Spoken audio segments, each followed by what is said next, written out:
Module 5, problem number 12. Ramp metering is a traffic engineering idea that requires cars entering a freeway to stop for a certain period of time before joining the traffic flow. The theory is that ramp metering controls the number of cars on the freeway and the number of cars accessing the freeway, resulting in a freer flow of cars, which ultimately results in faster travel times. To test whether ramp metering is effective in reducing travel times, engineers conducted an experiment in which a section of freeway had ramp meters installed on the on-ramps.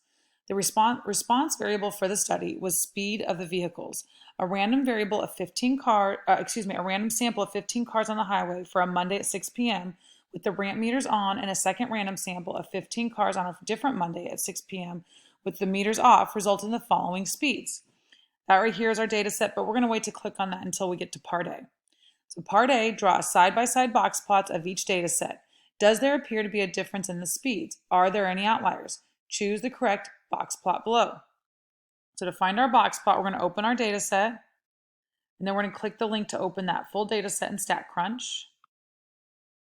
And we're going to go to Graph, Box Plot, select our two variables, or two columns, and then one thing we need to do is make sure we draw boxes horizontally. If we don't, it'll end up vertically and up and down box plots, so we want to match it to the box plots we're looking at here. Click Compute, and we have our nice little box plots here. Let's go over here and close this and take a look.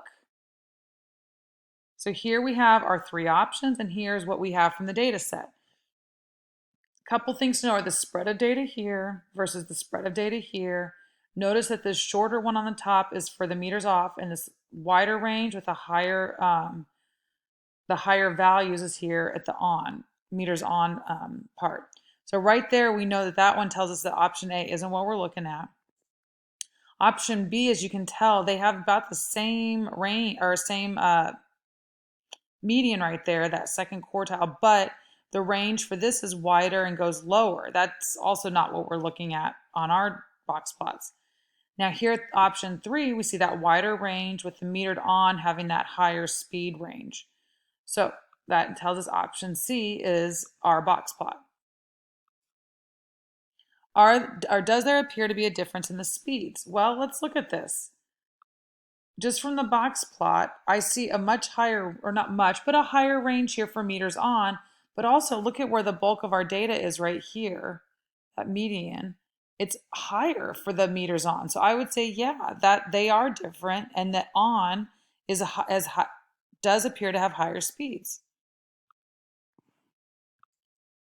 All right, are there any outliers? The way outliers are denoted in a box plot would be just little dots. We don't have any dots in our box plot, so that tells us there are no outliers. Part B, are the ramp meters effective in maintaining a higher speed on the freeway? Use the alpha equals 0.1 level of significance. State the null and alternative hypotheses. Choose the correct answer below. So we know with hypothesis testing, our null hypothesis, that H naught, is always equal to something. So in this case, it would be that one mean is equal to the other mean, or the mean for the meters on is equal to the means for the meter off.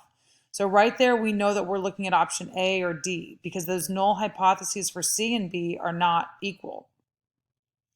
The second part for the alternative, it says, are the ramp meters effective in maintaining a higher speed? So it's saying, is the mean when the meters are on, the mean speed higher than the mean speed for when the meters are off? Well, this right here is just are they not equal to each other, or are they different? That's not what we're looking to test. We're looking to test here if the speed is higher for when the meters are on. That tells us option D. There we go. Determine the p-value for this test. So we already have our data set open right here. So we just need to go to stat, t-stats. Remember, we use t-stats when we're doing the hypothesis test for the mean. Go over to toSample and with data, because we have the data set. So meters on and meters off for our two samples. And then here, this is where it's important to make sure you pay very close attention. We've said that sample 1 is meters on. So since we're testing to see if it's greater than, we need to make sure that that's there. So that tells us that the difference, mean 1 minus mean 2, is greater than 0. Let's click compute. There's our p-value. So it says here to round to 3 decimal places. So our p-value here is 0.0466. That means we're going to round it to 0.047. 0.047. Check our answer. Nice work. So we had an alpha. Let's see real quick. Our alpha was 0.1. Our p-value is 0.0466. That is less than our alpha of 0.1. So that means we know we're going to reject our null hypothesis. Then we're looking at options A or C. When we reject the null hypothesis, that means that we're saying that there is sufficient evidence to support the alternative. Part A here says there's not sufficient evidence to support the alternative. Part C says there is sufficient evidence. So that's the one we're looking for. Let's check our answer. Well done. That's how you do problem number 12 in module 5. Let me know if you have any questions.